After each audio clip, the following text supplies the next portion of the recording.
విద్యాపరంగా అభివృద్ధి చెందాలి. ఏ సమాజమైనా మీరు ఈరోజు దేవుని కార్యక్రమంలో ఉన్నారు, చాలా సంతోషం. అందరూ ఉపవాసంలో ఉన్నారు. మన పిల్లలందరినీ చదివించుకోవాలా, మనం ఆరోగ్యంగా ఉండాలా, ఆరోగ్యంగా ఉంటే చదివిస్తాం. ఏ రకమైన ఈరోజు చాలా మందిలో గ్రామాల్లో మరి మహారాజు లాంటి వాళ్ళు ఉన్నారు, వాళ్ళకి తెలుసు చదివించాలంటే ఒక చిన్ని గవ్వ కూడా అవసరం లేదు. హాస్టల్ ఉన్నాయి, అక్కడే ఉంచుతారు, అక్కడే చదివిస్తారు, అక్కడే దుస్తులు ఇస్తారు, అన్ని రకాలైనటువంటి ఏర్పాట్లు ఇచ్చేటువంటి మనకు హాస్టల్స్ ఉన్నాయి, అక్కడ చదివించండి. ఒకటే మార్గం మనకు అభివృద్ధి, మనకు అమ్మవారి ఆశీర్వాదాలు, ఈ ఆశ్రమం యొక్క ఆశీర్వాదాలు, ఇక్కడ ఉండేటువంటి ప్రాశస్తం మనం చదువుకోవాలి. అప్పుడే ఈ సమాజం అభివృద్ధి.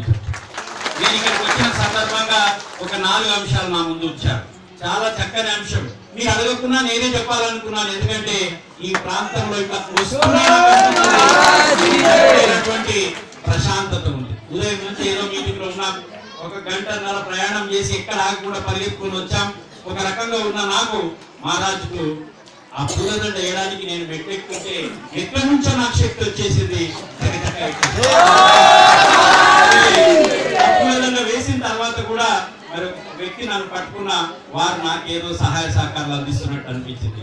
ఈ ప్రాంతం చాలా బాగుంది, ఇక్కడ మంచిగా ఆధ్యాత్మిక కార్యక్రమం చేపట్టే అవకాశం ఉంది. నేను దాతలతో మాట్లాడతాను, ప్రభుత్వం నుంచి ఏ రకమైనటువంటి సహాయ సహకారాలు కావాలో ఇచ్చి దీని ఒక మంచి ఆధ్యాత్మిక సెంటర్ చేసి ఇప్పుడు చాలా మంది ఇక్కడ ఒక మన కొత్తూరు గ్రామం వాళ్ళే కాకుండా పక్క గ్రామాల వాళ్ళు వచ్చారు, మహారాష్ట్ర నుంచి వచ్చారు, తెలంగాణ ప్రజలంతా వచ్చారు, వేరే రాష్ట్రాల నుంచి కూడా వచ్చారు. పెద్దలు చాలా మంది వచ్చినట్టుగా నేను గుర్తుపడుతున్నాను. వేరు రాష్ట్రాల్లో కూడా ఈ ఆశ్రమం మీద ఒక నమ్మకంతో వచ్చిన వాళ్ళు ఉన్నారు.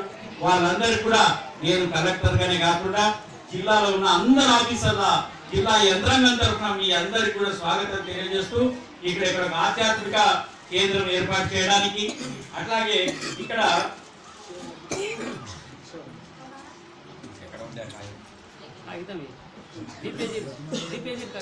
मामा से वाला हेटर हेटर हेटर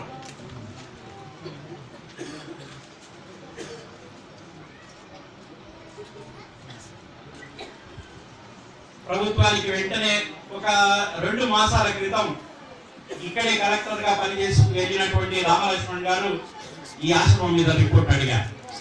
వెంటనే అక్కడ ఎవరో వెళ్ళి మన వాళ్ళు చెప్పినట్టున్నారు, రిపోర్ట్ అడిగారు. ఆ రిపోర్ట్ నేను ఆల్రెడీ పంపించాను. ఈ ఆశ్రమం చాలా బాగా పనిచేస్తున్నది. రిపోర్ట్ రామలక్ష్మణ్ మన కలెక్టర్ గారితో వారు ఎలాంటి ఏర్పాట్లు ఉన్నాయని కూడా అడిగారు. కాబట్టి ఈ సేవ మరి ప్రతి సంవత్సరం ఈ ముగింపు కార్యోత్సవం రోజు సేవాలాల్ దీక్ష స్వీకారోత్సవ దినంగా ప్రకటింపజేయడానికి ప్రభుత్వానికి తప్పకుండా ప్రతిపాదనలు పంపిస్తానని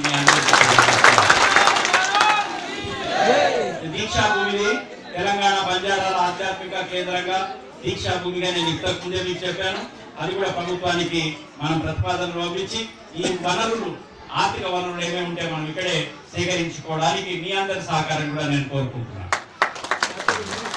అలాగే ఫిబ్రవరి 15లో ప్రభుత్వ సెలవు దినంగా ప్రకటించడం అనేది ఆ సంవత్సరం ఈ సెలవు అనేది అప్పుడున్న కలెక్టరే డిక్లేర్ చేయాల్సి ఉంటుంది. దీనికి మరి మీరు ఇచ్చారు కాబట్టి ప్రభుత్వానికి రాస్తాను. ఈ ముందు ప్రతి సంవత్సరం ఇది అయ్యేటట్టుగా ప్రభుత్వానికి మనం ఆదేశం ఇవ్వాలా. 15 రోజులు ప్రతి సంవత్సరం ఫిబ్రవరి 15 సెలవు కావాలంటే అప్పుడు ఉండే కలెక్టర్ తీసుకునేటువంటి డిసిషన్ బట్టి ఉంటుంది. ఆయన అనుకుంటే ఇవ్వచ్చు సెలవు దినం కాబట్టి దీనికి ఒక ఫైల్ తయారు చేస్తాం, ప్రభుత్వానికి పంపించడం జరిగింది. శంకరుని విషయం నాకే చాలా బాధ అనిపించింది. ఇలాంటి శంకరుని టెంపుల్ మన ఈరోజు శివరాత్రి మనలాంటి ప్రాంతాల్లో ఉన్నటువంటి నేను ఆ టెంపుల్ యొక్క ఫోటో కూడా చూశాను. వెంటనే వారం రోజుల్లో, బోర్వేలు అయితే 2 రోజులే, రోడ్ అయితే ఒక వారం 10 రోజుల్లో తప్పకుండా అక్కడికి ఏర్పాటు చేస్తానని ఇంత అభిమానంతో నన్ను మీరు ఆహ్వానించారు. నేను కూడా చాలా సంతోషపడ్డాను. మీ దీవెనలు నాకు కావాలి.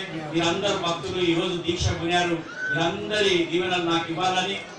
ఆలస్యమైంది, నేను వేరే కార్యక్రమం ఉండడం వల్ల ఆలస్యంగా వచ్చినందుకు ఇక్కడ ఉన్నటువంటి భక్తులు, మహిళలు, పెద్దలు, ఇక్కడ వచ్చినటువంటి అందరూ కూడా నన్ను పూర్తిగా ఆశీర్వదించి నన్ను క్షమించాలని కోరుకుంటూ మరొకసారి ఇక్కడికి నన్ను ఆహ్వానించినందుకు అందరికీ, సేవా సమితి వారికి, మహారాజు గారికి ప్రత్యేకంగా, అలాగే అందరికీ నేను మనస్ఫూర్తిగా నమస్కారాలు తెలియజేస్తూ ముగిస్తున్నాను.